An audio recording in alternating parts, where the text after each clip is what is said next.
अस्सलाम वालेकुम नाज़रीन, खबर और हक़ाइक़ के साथ मैं हूँ उमर खत्ताब। पाकिस्तान के लिए सऊदी अरब का सबसे बड़ा सरमायाकारी पैकेज तैयार। सऊदी अरब की जानिब से पाकिस्तान के लिए एक रिकॉर्ड सरमायाकारी पैकेज तैयार किया गया है, जिससे न सिर्फ माली मुश्किलात से दो चार पाकिस्तान को मदद मिलेगी, बल्कि साथ साथ जियो पोलिटिकल चैलेंजेस भी हल होंगे। इस सरमायाकारी के तहत बहेरा अरब में वाक़ई स्ट्रेटेजिक अहमियत के हामिल गवादर पोर्ट पर 10 अरब डॉलर की ऑयल रिफाइनरी और ऑयल कॉम्प्लेक्स की तामीर है, जहां ये जगह पाक चीन इक़्तिसादी राहदारी मंसूबे का भी मरकजी मकाम है। दो सऊदी ज़राए ने तस्दीक की कि सऊदी तख्त के वारिस और वली अहद शहज़ादा मोहम्मद बिन सलमान जल्द इस्लामाबाद का दौरा करेंगे और उनके दौरे के दौरान मुतअद्दिद मुआहदों पर दस्तखत मुतवक्के हैं। पाकिस्तान और सऊदी अरब के दरमियान कई दिहाइयों पुराने ताल्लुकात हैं और दोनों मुल्कों के आला हुकाम कई माह से इस अहम दौरे के मंदरजात को हतमी शक्ल देने में मशरूफ़ हैं।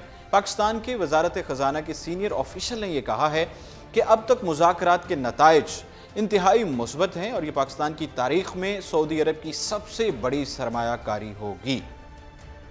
ऑफिशियल ने नाम जाहिर ना करने की शर्त पर कहा कि हमें उम्मीद है कि इस सिलसिले में मुआहदों पर दस्तखत सऊदी वली अहद की पाकिस्तान आमद के मौके पर मुतवक्के हैं। गुज़श्ता माह वॉल स्ट्रीट जर्नल ने रिपोर्ट किया था कि पाकिस्तान के बड़े तिजारती पार्टनर तस्वुर किए जाने वाले सऊदी अरब और मुत्तहिदा अरब अमारात ने वज़ीर आज़म पाकिस्तान इमरान खान को 30 अरब डॉलर सरमायाकारी की पेशकश की थी। सऊदी माहिर मौशियात ने कहा कि सऊदी अरब की जानिब से की जाने वाली सरमायाकारी पाकिस्तान की हर गुजरते दिन के साथ गिरती मईशत को नई जिंदगी देगी। जहां खराब मौशी हालात के सबब रवा माह के अवाहिल में एक रेटिंग एजेंसी ने पाकिस्तान की रेटिंग कम करके इसे B- कर दिया था। उन्होंने AFP से गुफ्तगू करते हुए कहा कि मौशी मदद के पैकेज के हमरा आने वाली सऊदी सरमायाकारी का मकसद बैरूनी कर्जों के दबाव और गैर मुल्की करेंसी की कमी के मसाइल हल करते हुए पाकिस्तानी मईशत को बेहतर करना है। सऊदी अरब और मुत्तहिदा अरब अमारात पहले ही स्टेट बैंक ऑफ पाकिस्तान में 3 अरब डॉलर जमा करवा चुके हैं ताकि पाकिस्तान की अदायगियों के तवाज़ुन के बहरान और रुपए की गिरती हुई कदर को सहारा दे सकें। इसके साथ साथ इंटरनेशनल मॉनिटरी फंड IMF से कर्ज का हसूल तातुल का शिकार होने पर उन्होंने मौखर अदायगियों पर 6 अरब डॉलर का बरामदाती तेल भी फराहम किया है। अगस्त में वजारत उज़्मा का हल्फ उठाने के बाद इमरान खान 2 मरतबा सऊदी अरब का दौरा कर चुके हैं और अक्टूबर में सरमायाकारी की आला कॉन्फ्रेंस का भी दौरा किया था, जिसका जमाल खाशिक़जी के कत्ल के सबब दुनिया के अक्सर मुल्कों ने बाइकॉट किया था। इमरान खान ने मुल्क में सरमायाकारी के लिए चीन, तुर्की और सऊदी हरीफ कतर का भी दौरा किया था। सऊदी अरब के वज़ीर तवानाई खालिद अल फली ने जनवरी में गवादर का दौरा किया था और पोर्ट में मुजवज़ा ऑयल रिफाइनरी के मकाम का जायज़ा लिया था और कुछ रिपोर्ट्स के मुताबिक उन्होंने ये कहा था कि सऊदी अरब गवादर में रिफाइनरी और पेट्रोकेमिकल कॉम्प्लेक्स में 10 अरब डॉलर की सरमायाकारी का जायज़ा ले रहा है, जो कि बहुत बड़ी सरमायाकारी है और पाकिस्तान को बहुत फ़ायदा होगा। तेल के दीगर सप्लायर्स की तरह दुनिया के सफ़े अव्वल के खाम तेल बरामद कुनंदा दुनिया भर में रिफाइनरी और पेट्रोकेमिकल मनसूबे में भारी सरमायाकारी कर रहे हैं ताकि अपने तेल के लिए तवीलुल मुद्दती खरीदार यकीनी बना सकें। माहिरीन का कहना है कि गवादर से चीन पाइपलाइन से सप्लाई का वक्त 40 दिन से कम होकर 7 दिन रह जाएगा। तहम सऊदी अरब का पाकिस्तान और भारत के दरमियान जारी कई दिहाइयों पुराने तनाज़े का हिस्सा बनने का कोई इरादा नहीं है, क्योंकि भारत में तेल की बढ़ती मांग को देखते हुए भारत के साथ कई स्ट्रेटेजिक तवानाई के मुआहदे किए हैं। गुज़श्ता साल अप्रैल में सऊदी अरब ने मगरबी भारत में तेल की रिफाइनरी और पेट्रोकेमिकल कॉम्प्लेक्स की तामीर के लिए 44 अरब डॉलर के लिए मुआहदे किए थे। IMF से मुआहदे के बहुत करीब पहुँच चुके हैं। असद उमर साहब ने यह बयान दिया है। वफाकी वज़ीर ख़जाना असद उमर ने international monetary fund IMF fund से मुज़ाकरात के मंतकी अंजाम तक पहुँचने का अंदिया देते हुए कहा है कि हमारे और IMF के दरमियान फ़र्क में कमी आई है और आलमी मालियाती इदारे के साथ जल्द मामलात तय पा जाएंगे। पेशावर चैम्बर ऑफ कॉमर्स से खिताब करते हुए वज़ीर ख़जाना ने कहा कि दुबई में IMF के सरबराह की वज़ीर आज़म इमरान खान से मुलाकात हुई है और इंशाअल्लाह अच्छा मुआहदा हो जाएगा। IMF ने अपनी पोजीशन बदल ली है और हम उनसे मुआहदा की बहुत करीब पहुंच चुके हैं। हमारी कोशिश है कि इसको आखिरी मुआहदा बनाएं, लेकिन ये आखिरी मुआहदा उसी वक्त बनेगा जब हम तिजारत बढ़ाएं, आपका कारोबार बढ़ेगा और आप तरक्की करेंगे। इस मौके पर انہوں نے ملک میں سیاحت کو فروغ دینے پر زور دیتے ہوئے کہا کہ خیبر پختونخوا میں پہاڑوں پر انڈسٹری نہیں لگ سکتی، لہٰذا یہاں کے مقامی لوگوں کو گھروں کے پاس نوکریاں اور کاروبار کے مواقع فراہم کرنے کے لیے ضروری ہے کہ ہم سیاحت کو فروغ دیں۔ اسد عمر نے کہا کہ ہم سب نے دنیا دیکھی ہے اور اتنے خوبصورت مقامات دنیا میں کہیں بھی نہیں ہیں، خصوصاً خیبر پختونخوا اور گلگت بلتستان اللہ تعالی کی خصوصی نعمت ہیں۔ وزیر خزانہ نے کہا کہ ملائیشیا کی سیاحت سے سالانہ آمدن 22 ارب ڈالر ہے، ترکی 44 ارب ڈالر ہے، اور اسی وجہ سے وزیر اعظم سیاحت پر خصوصی توجہ دے رہے ہیں، جس سے ملک میں آمدنی بھی آئے گی اور روزگار کے مواقع بھی پیدا ہوں گے۔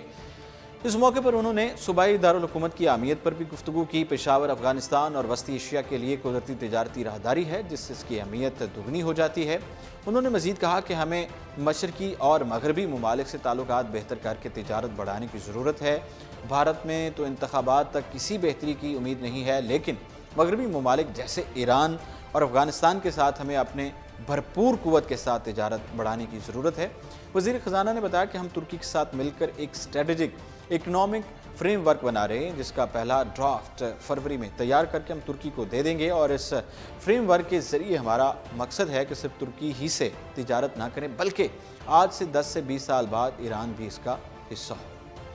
اسد عمر نے کہا کہ ہماری کوشش ہوگی کہ یورپ اور وسط ایشیائی ممالک میں سرمایہ کاری کے لیے ترکی پاکستان کے لیے ذریعہ بنے، اور بھارت اور چین میں تجارت کے لیے پاکستان ترکی کے لیے ذریعہ بنے۔ بینچ تبدیل کیسے کر دیں؟ اب ایسا نہیں ہوتا۔ Chief justice Lahore high court نے قومی اسمبلی میں اپوزیشن لیڈر اور مسلم لیگ نون کے صدر شہباز شریف کی ضمانت کی درخواست پر عدالتی بینچ کی تبدیلی کی۔ قومی اتحاد بیورو نیب کی درخواست کو مسترد کر دیا ہے۔ لاہور ہائی کورٹ کی چیف جسٹس سردار شمیم خان نے شہباز شریف کی ضمانت پر رہائی کی درخواست کی سماعت کرنے والے بینچ کے خلاف قومی اتحاد بیورو نیب کے اعتراض پر سماعت کی۔ دوران سماعت نیب پراسیکیوٹر نے یہ موقف اختیار کیا کہ شہباز شریف کی درخواست ضمانت پر جسٹس ملک شہزاد کی سربراہی میں 2 رکنی بینچ سماعت کر رہا ہے، اور ساتھ ہی عدالت عالیہ سے یہ استدعا کی کہ شہباز شریف کی درخواست ضمانت جسٹس علی باقر نجفی پر مشتمل بینچ کو سماعت کے لیے بھجوائی جائے۔ انہوں نے موقف اختیار کیا کہ سپریم کورٹ کے زبیر کیس کے فیصلے کی روشنی میں موجودہ بینچ شہباز شریف کی درخواست ضمانت پر سماعت نہیں کر سکتا ہے۔ نیب پراسیکیوٹر نے موقف اختیار کیا کہ جسٹس علی باقر نجفی کی سربراہی میں 2 رکنی بینچ اس کیس میں شریک ملزمان کی ضمانت کی درخواستیں مسترد کر چکا ہے، جس پر chief justice Lahore high court NAB نیب پراسیکیوٹر کو مخاطب کرتے ہوئے کہا کہ بینچ تبدیل کیسے کر دیں؟ اب ایسا نہیں ہوتا۔